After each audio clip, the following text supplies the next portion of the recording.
Hello everyone, welcome back to my channel. So in previous video we already covered cotton plant. Cotton plant की life cycle हमने देखी थी. अब हम इस चैप्टर में क्या देखेंगे, हम देखेंगे सेकंड पॉइंट जो क्या है, जूट प्लांट. तो जूट प्लांट को हम ऑलरेडी और क्या बोलते हैं, और अदर नेम से हम क्या बोलते हैं उसको, गोल्डन फाइबर. ओके, सो ये आपको पता होना चाहिए कि जूट प्लांट को हम गोल्डन फाइबर बोलते हैं. ठीक है, ये सबसे अच्छा ग्रो करता है रेनी सीजन में. ठीक है, और जो सबसे अच्छी सॉइल है जिस पे ये ग्रो करता है वो है सैंडी सॉइल और लोमी सॉइल. सैंडी सॉइल आपको पता है जो डेजर्ट होता है, ठीक है, जो सैंड होता है, ठीक है, रेत जिसको बोलते हैं, ठीक है, उसमें. और लोमी सॉइल कौन सी होती है, जो सैंडी सॉइल और क्लेई सॉइल से मिलके बनती है. क्लेई मतलब चिकनी मिट्टी, सैंडी सॉइल आपको पता है. इन दोनों को अगर हम मिला देंगे तो हमारे पास कौन सी सॉइल बन जाएगी, लोमी सॉइल बन जाएगी. तो इन दोनों सॉइल पे सबसे अच्छा ग्रो करता है जूट प्लांट.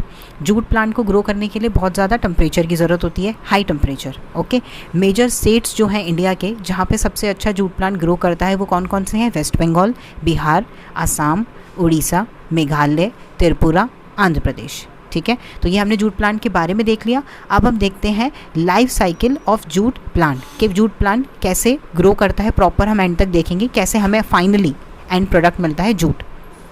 तो सबसे पहला स्टेप है, हम जूट सीड्स को सो करते हैं. ठीक है, रेनी सीजन में. ठीक है, हमने सो किया तो अब देखो, आप पिक्चर में आपको दिख रहा होगा कि फार्मर्स जो हैं वो सो कर रहे हैं. ठीक है, मशीन्स की हेल्प से, हैंड की हेल्प से एरिया में अपने जूट सीड्स को. ठीक है, उसके बाद सेकेंड स्टेप क्या है, आफ्टर 4 to 6 मंथ हार्वेस्टिंग करते हैं हम. हार्वेस्टिंग का मतलब आपको पता है कि ब्रेक कर लेना, ठीक है, निकाल लेना.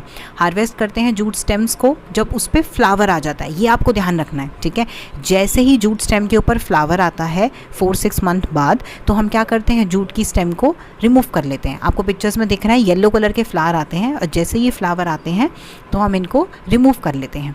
ठीक है, अब थर्ड स्टेप में आप देखिए, स्टेम को बिल्कुल कट करते हैं रूट के पास से. तो अब हार्वेस्टिंग स्टार्ट हो गई, तो जो स्टेम्स हैं उनको हम एकदम बिल्कुल रूट के पास से कट कर रहे हैं. आप देखिए फ़ोटोज़ में आपको दिख रहा होगा जो फार्मर्स हैं वो क्या कर रहे हैं, बिल्कुल नीचे आपको रूट्स नहीं दिख रही, वो क्या कर रहे हैं, बस बिल्कुल ग्राउंड के पास से स्टेम को कट करे जा रहे हैं और उनका बंडल बना रहे हैं. ठीक है, उसके बाद अब हम नेक्स्ट देखते हैं. नेक्स्ट क्या होगा कि जो स्टेम है उनको फिर क्या कर देते हैं, उनके बंडल्स बना देते हैं. आपने देखा बंडल बने हुए, उनको बिल्कुल बांध रखा है साथ में, काफ़ी सारे को लेके साथ में उनका बंडल बना दिया, और उनको पानी के अंदर, आप देख रहे हो पानी के अंदर रखा हुआ है. फिर उनको 20 डेज़ तक पानी में रखते हैं. तो पानी में रखने से क्या होता है वो मैं आपको अभी बताती हूँ, बट इस प्रोसेस को, कि स्टेम को 20 डेज़ तक पानी में रखने की प्रोसेस को हम क्या बोलते हैं, रेटिंग बोलते हैं. ठीक है, तो ये आपको याद रखना है. अगर ये क्वेश्चन आ जाए पेपर में कि व्हाट इज़ रेटिंग, तो आपको पता होना चाहिए the stem are tied in bundle and soaked in water for 20 days. Okay, next step क्या है हमारे पास, आफ्टर रेटिंग. रेटिंग तो कंप्लीट हो गई. अब सॉफ्टन क्या होगा, रेटिंग बेसिकली क्या है कि हमने स्टेम को इसीलिए पानी में भिगोया ताकि वो क्या हो जाए, उसके ऊपर जो फाइबर है वो फूल जाए. ऐसा आपने देखा होगा कि हम अपने दालों को, राजमा वगैरह जब हम बनता है हमारे घर पे, आपने देखा होगा मम्मी ओवरनाइट उसको सो करती है ताकि वो क्या हो जाए, वो सॉफ्ट हो जाए और ईजी टू बॉयल हो जाए. तो इन सेम वे हमने क्या किया, हमने जूट फाइबर को, जो जूट की स्टेम थी उसके ऊपर से फाइबर ईजिली निकल आए, उसके लिए हमने उसको क्या किया, पानी में 20 डेज़ तक भिगो के रखा. तो अब आप नेक्स्ट स्टेप में देख रहे हो कि हैंड की हेल्प से जो फार्मर्स हैं वो फाइबर को स्टेम से अलग कर रहे हैं. दिख रहा है आपको फोटोज़ में. तो अब ये नेक्स्ट स्टेप हो गया.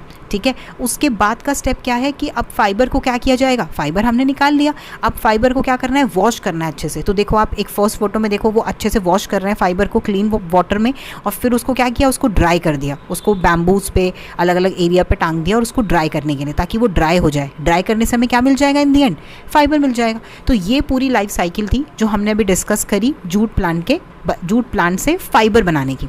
ठीक है, फाइबर तो अभी मिल गया. अब हम देखते हैं कि फाइबर के यूजेस कहाँ कहाँ पे हैं, कि जूट फाइबर को हम यूज़ कहाँ कहाँ पे करते हैं. तो देखिए, जूट फाइबर यूज़ होता है in the making of gunny bag, mats, ropes, yarn, carpets, footwear, wall hangings and other artefacts. Okay, artefact word का मीनिंग होता है कुछ भी डेकोरेटिव आइटम, उसको हम आर्टिफैक्ट्स बोलते हैं. ठीक है, तो आपको फोटो में दिख रहा है कि गिनी बैग है, उसके अंदर हमने वीट रखा हुआ है. तो ये जो गिनी बैग है आपने बहुत देखा होगा, ये किसका बना होता है, जूट का बना होता है.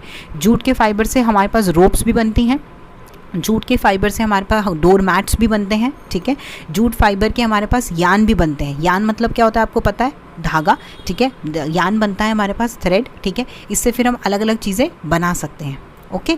अब आगे देखिए आप, ये वॉल हैंगिंग है, देखिए कितनी सुंदर डेकोरेटिव पीस है।